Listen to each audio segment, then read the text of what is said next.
Okay, okay. So, looking at, let's welcome again Harrison Barron. Sorry, it went live just now. So, this is Lifestyle with Dr. Moby, and you're watching my guest, Harrison Barron. He is from North Carolina. So, let's catch up with him for today. Harrison, what we are going to talk about today? Sure. So a couple things. I guess being an entrepreneur, starting your own business, when to start your own business, and then I guess kind of what we do and how we help people. Uh-huh. And that's your website, and people can check this out. And it is called harrisonbarron.com, right? Yep, that is my personal website. So I have a Okay. pretty active blog on there. I have some free trainings and stuff like that, and ultimately where I spend a lot of my free time when I do have free time. So these are your coaching and classes. So you have these some of the courses you do, right? Yep. So I teach a LinkedIn training course. There's a huge void, I think, in salespeople and things like that who aren't leveraging LinkedIn. So Mhm. started up my online course. Um, should work, and ultimately, I just saw this major gap, and I said, you know what? It actually came out of a friend watching me prospect and look for clients, and he said, you Mhm. know what? You should make a course out of that. So that's really what I did. I made a course out of it, and it's cool. I really enjoy it. I'm looking to put a couple more courses together, Mhm. digital marketing to how to start a podcast and kind of everything in between and help people grow. Okay, very nice, very nice. With COVID, so tell us a little bit about how the businesses are being affected with COVID, and what can we do? Sure. So I think there's a couple things that businesses need to do, and when I say businesses, I'm going to break that down into business to business and business to consumer, and we'll start with business to consumer. So if you're providing a service to a business to consumer, so if you're a landscaping company, you're a retail company, or anything like that, there are some major changes coming out. I actually just recorded a YouTube video just before this on the iOS update that is rolling out that is going to tremendously impact businesses that live on Facebook ads. It's good and bad. People are now going to be able to have a little more control over their data. There was a major movie released called The Great Hack Mhm. not that long ago, and ultimately it's all about how Facebook was using your data to help influence the elections back in the day when Mhm. Obama got reelected. Mhm. And they're progressively doing it since. So people don't necessarily realize what's happening with their data, and because the new iOS update, iOS 14 specifically, is going to be impacting that, it's good for people to know that this is something coming down the line. This is something that if you've built your entire business on Facebook ads, it's now time to diversify. Mhm. We practice content marketing at my agency, Growth Generators. Mhm. And ultimately, it's something that you have to be really conscious of because this is something that uh, is just really going to impact people in a positive for customers and a negative for businesses, and adapting to that style. Mhm. On the flip side of things, business to business, I don't know how much it's really going to impact them. I do know that there are a lot of businesses that run ads to other business owners, but I think content marketing, where you're creating these pieces of content, blogs, YouTube, all that kind of stuff, and a lot of referrals, I don't think they're going to be impacted as much. But I'm glad that Apple's giving this power back. I'm glad that more people are going to know where their data is going. Mhm. I think that we as a society have a tremendous separation between knowing where data is going and who's using it. Mhm. So what you're saying is, with Apple has changed its policy, and they're gonna share who is getting the data and what data, so that content will be more transparent. Yeah, so essentially what at least we believe, and it's starting to see it now, is there's going to be a pop-up on any new iOS 14 and newer device. Uh, Mhm. and this is really, it might not be that impactful now, but it's as devices get phased out and you get the newest iPhone every handful of years and things like that, eventually everybody's going to be on the newest iOS update. And essentially what's going to happen is when you go onto your phone, you download a new app, you're going to have the ability to select right there, hey, I do want to share my data, or hey, I don't want to share my data. Mhm. And it's great as a consumer to know, hey, I know where my data is going. But for businesses and things like that, It's really going to impact a lot of people. And Facebook's terrified. They're going to lose a tremendous amount of money on this.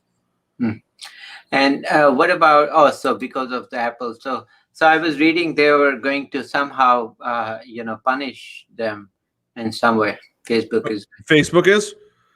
You know what? I don't know exactly what's going to happen. I don't think anybody knows exactly what's going to happen. I mean, if I was Facebook, I'd be mad too. I think 60% of Americans have iOS devices. I would even argue potentially even more. And being able to pick and choose who's actually getting their data, even if it's 50% of the American population, over the next, I would say 2 to 4 years, mostly everybody out of that 60% of the population that has iPhones is going to be on the newest update. So that means people are going to be well aware of where their data is going. And honestly, I don't know what Facebook's going to do. I don't know what Facebook can do. I think Facebook might be too big for itself anyway. I think, for somebody that doesn't sell a physical product, they're gigantic. So I don't know. I don't know what's going to happen. Nobody knows what's going to happen. Apple and Facebook might come to an agreement and say, you know what, look, we're going to keep doing the things the way we're going to do, but Apple pioneers everything. Mm-hmm. I think, after all, like you said, Facebook is too big, and they are actually also implementing some of the changes to WhatsApp. If they were going to share a lot of data, a lot of people started leaving WhatsApp and they were switching to these other apps, Signal and so forth. I don't know if you noticed that too. Yeah. I mean, it's. I think because of these movies like The Great Hack and Black Mirror and so many of these other ones that are coming out, people are starting to realize like what's happening with their data, how these companies are monetizing their data, where their personal information is actually going online. And good, bad, or indifferent, people are starting to wake up. And there's always going to be people late to it, but at least you are aware of what's happening. Mm-hmm. I mean, I know I can speak for myself and probably 99.9% of everybody else. Nobody ever reads the terms of service and when you get a new iPhone. You click right through it. Yep, I agree. Yep, I agree. If you were to read that, it's going to take you a couple hours. Plus, it's loaded with legal jargon that most people don't understand. Unless you have a trained eye for it. So, it could be that. I think what should happen is, like you and me, we're talking. So if there is another person sharing this information, I think it should come right there that this being shared with this, do you approve it? And if you do, if you don't, there should be some kind of option. You don't want or you do. So yeah, there is. There's going to be an option, but I think the vast majority of people are going to say no. Yeah, they don't want Facebook using their data. Some people do prefer, sharing their data out, and Facebook might make it hard for Apple to, hey, let me get your credentials, right? And people are going to get angry about giving up their credentials or hey, you have to re-sign to Facebook every single time instead of it being stored in Apple. I don't know who's going to win. I'm glad that Apple's doing something because I feel like Apple doesn't do enough, but I'm curious to see what the future holds. Mm-hmm. Yeah, and that is actually a great discussion. So tell me a little bit about also about the businesses. So we know that with COVID, a lot of businesses got affected. Restaurants are decimated. A lot of small businesses also and large business. So what should we be doing? What should we be doing as a a private sector? So what should we emphasize? Sure. So I think the main thing to be doing is there's a couple different things. Number one is complete online uniformity. So whether that's Google My Business, Facebook, Yelp, anything like that, making sure that your information is the same in every location is going to be tremendously impactful. I think anybody who doesn't do that, you're definitely missing the boat right there. For the vast majority of other people, I don't think people are going to get hit that badly right away. I do have a customer already being impacted by this. But start creating content. I think content marketing is the way to go. It's been proven to be sustainable. People are always going to have questions. People are always going to want to consume more. They're always curious to know more. And by taking the time to write articles or make YouTube videos or I can't even believe I'm saying this, but TikTok, Instagram, things like that, where you can create you can create something that people might get, or should get value from. And I think that's really where the world is going to go. And is Google ads are probably going to be even more expensive because they're going to get more competitive. Where Facebook ads, people like them because they're cheap. I think everybody's going to start looking into different alternatives to advertising, and I think hopefully there's a new platform that comes around, and I don't know what platform it's going to be that is better than Facebook. I hope there's something better than Facebook down the road. Yeah, I hope so too. I think we are already seeing a lot of new Facebook is good, but I think I was with a new app. I think it's called, was it Clubhouse? I don't know if you saw that. Hey, Clubhouse, did you try? Clubhouse is good. I don't love Clubhouse. Clubhouse is great, but Clubhouse isn't evergreen. When you enter a chat room on Clubhouse, you can have a conversation. You could have a conversation and you could find the cure for cancer. The moment you hang up, it's gone. And unless somebody's writing it down, because you can't record Clubhouses, unless you're recording it without anybody else knowing it, you can't record Clubhouses. There is, and because of that, there's no way for people to listen to it afterwards. I mean, I listen to Clubhouse when I'm walking my dog, and there's things that people say, and I'm like, can't go back and listen to this. I have to sit there with a pen and paper if I want to learn something. And realistically, who's listening to, who's doing that? If I wanted to do that, I'd go on YouTube, and just that way I could watch something over and over and over again. Yeah, no, YouTube has definitely advantage.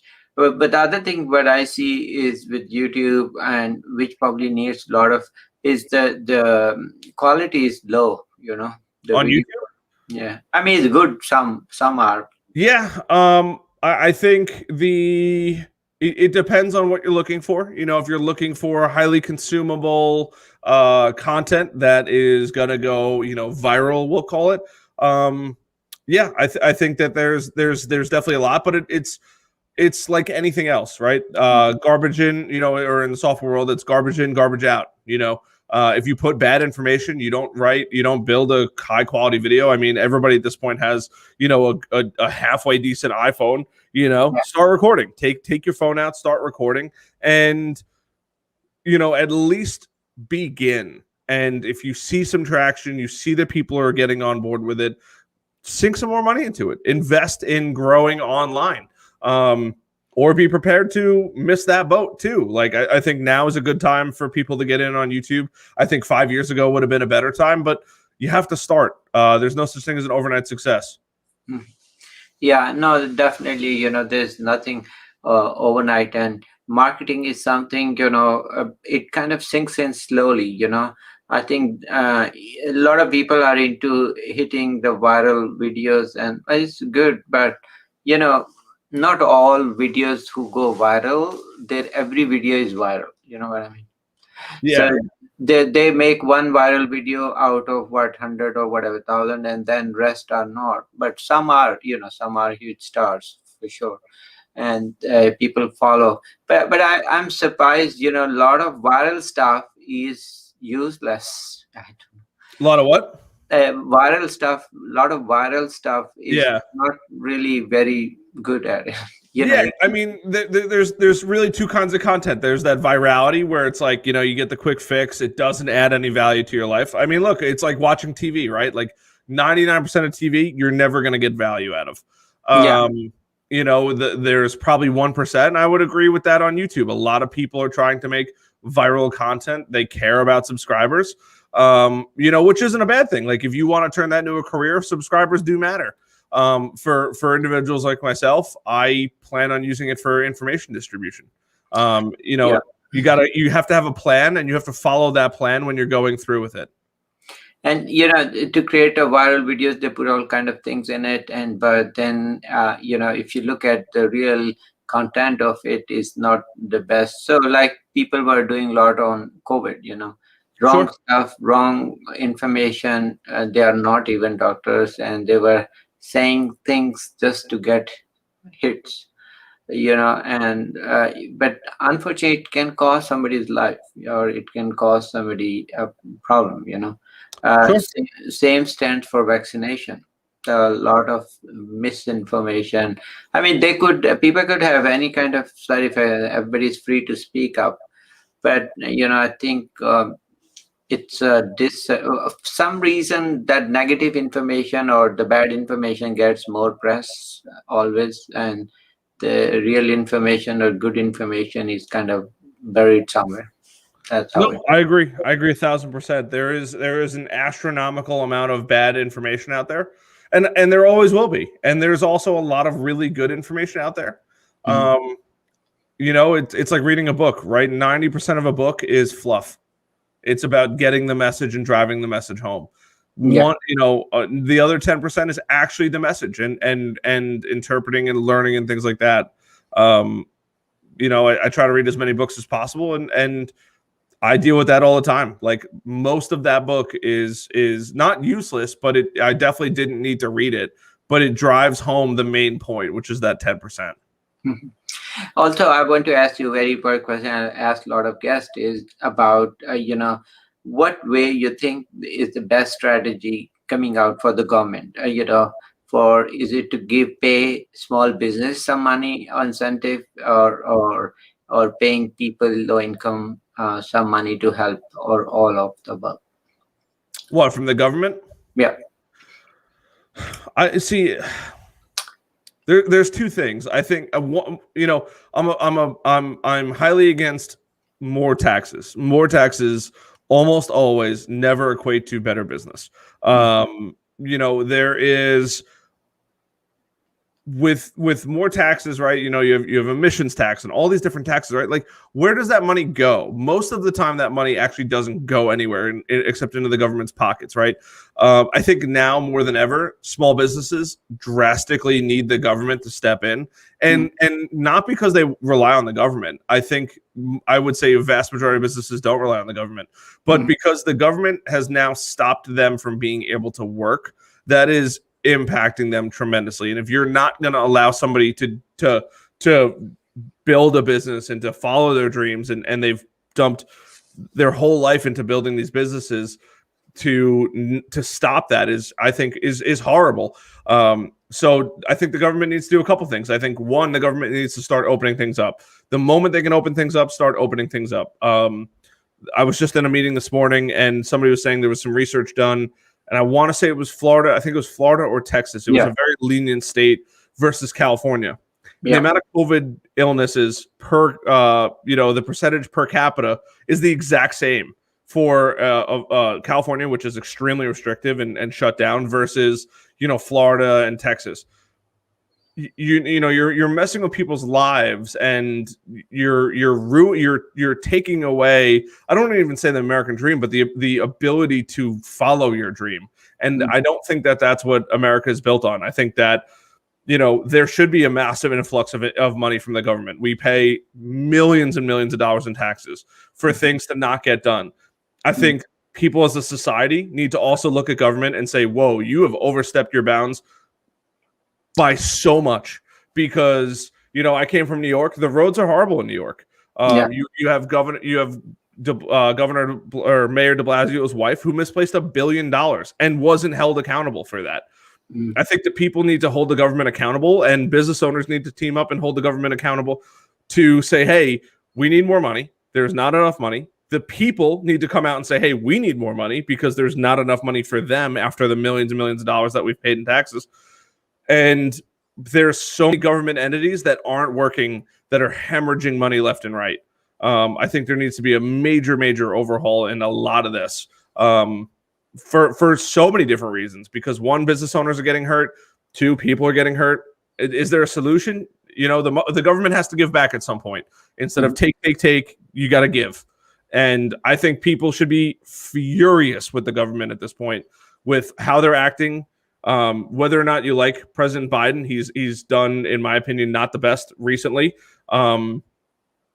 Just in a business aspect, it's not even presidential related. Like, this whole thing was a curveball. Nobody was ready for it, but it's impacting people in a bad way, and it's time for the government to start giving more than taking. Mhm.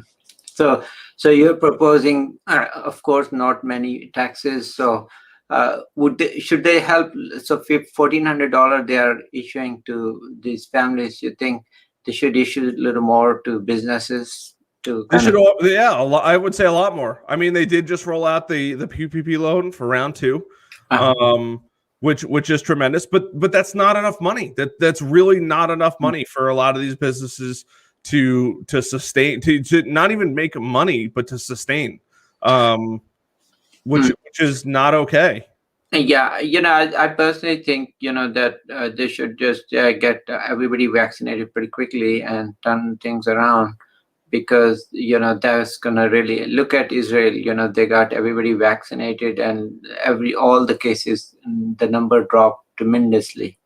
Sure. And then, so for me to, I would put whatever it takes, FEMA, whatever, organizations takes, get everybody vaccinated and get all the vaccines everybody pretty quickly and get back to business.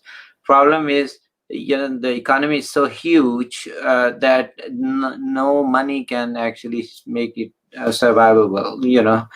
They can put all kind of money, but remember, the economy, when it has to grow, it has to breathe, it has to take off. You cannot just have a dormant economy and try to do CPR, right? It's not going Yeah. to work. I think, I understand that there's a risk.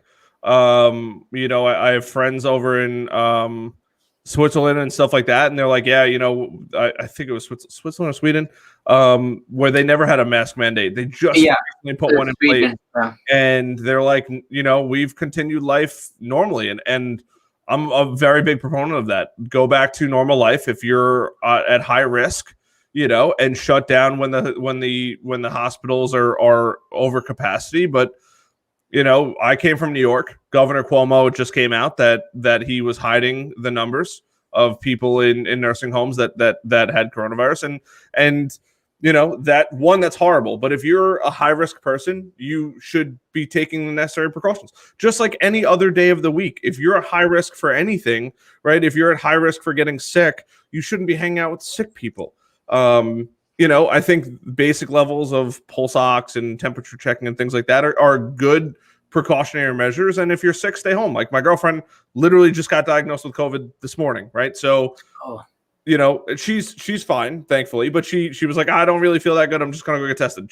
Sure enough, she got tested, right? So now, me being a responsible person, I'm gonna just quarantine for 14 days. Like, yeah. I think it's 10. I'll give it a couple extra days, but be responsible. Like, don't. And look, I think that people are a major problem too. Like, if you're sick, stay home. If your business needs help, raise your hand. Try to weather the storm. We'll get through this whenever Yeah. it can end, and go from there. But just use common sense. Yeah, no, I agree. We have to weather storm, and then there's the weathering storm. Like, you get storm all the time in Florida, North Carolina area all the time. What do? We put up things and we prepare, and some don't. Most of people will leave, but some don't leave, and they just stay there. But they stay in put. They don't just go out and wander around. So then, once the storm is gone, you're back to life. So it's same thing, COVID. But I always feel that, because I'm in healthcare provider, so the problem we run into is that hospitals are full, Sure. and there's a capacity to, can we take that risk and make, if people get sick, what will be the plan B? So the plan will be, we can let them die. That's horrible. So that is what is hurting the most.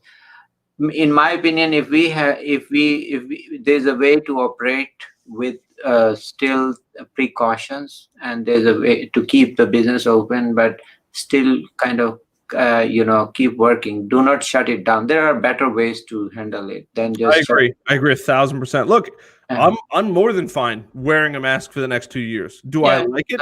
No, not at No. all. But I will do it. Yeah. And there has to be just this mutual agreement with everybody. Like, hey, if we're going indoors, wear a mask. If you're sick, stay home. If you could be sick, stay Yeah. home. I get it. Not everybody can work from home. I totally understand that. But there's a lot of people that can.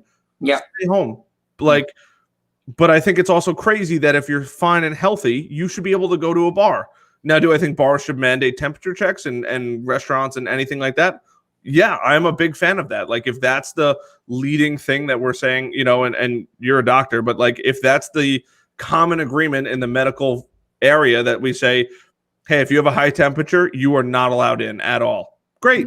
I'm totally in favor of that. But I think stripping people away of their basic rights, business owners not being able to operate, people not to being able to enjoy their lives and things like that, I think that is the absolute worst way to do it. And I'm an extrovert. I love going out and seeing people. And between moving and this pandemic, I really haven't seen a lot of people. I've really stayed home all day just because I work from home all day. It's just starting to get to me now where I'm like, I need to go see my friends. Like, this is, and there's people that need to see people more often than I do. And look, I've been here for 3 months and I really haven't seen too many people. That's my limit. Like, I cannot wait to get out of this quarantine now in 2 weeks and finally go see some friends because I'm getting sick of being home. I know. So the problem is, I wish we all work together, and somehow I agree. It's like when you have no solution, then people usually shut down everything, when you don't know anything. But if you have a solution, then there has to be a better solution than shutting down everything. It's like, I can give you many examples. If the circuit is bad, you shut down the power supply completely because you don't know which part is short circuited or what is bad, but if you are good at it, then you kind of pinpoint where the problem is and fix that and just let the house run its electricity. Just don't shut the whole power all the time, because it's not gonna, same thing. We can't shut the economy down for too long, we know that. It has to be a kind of very controlled. I think it has to be better solution for sure. I agree with that. Okay, well, thank you for coming and giving your take, and I really loved it. It's just like I loved it. It was spontaneous and very nice. Okay, so give me any final message you have for everyone. Yeah, businesses, if you're listening, start creating content. I don't care where it is, what you do, if it's YouTube, writing blogs, social media, whatever it is, but just create. If you need help creating, reach out. My company is growth-generators.com.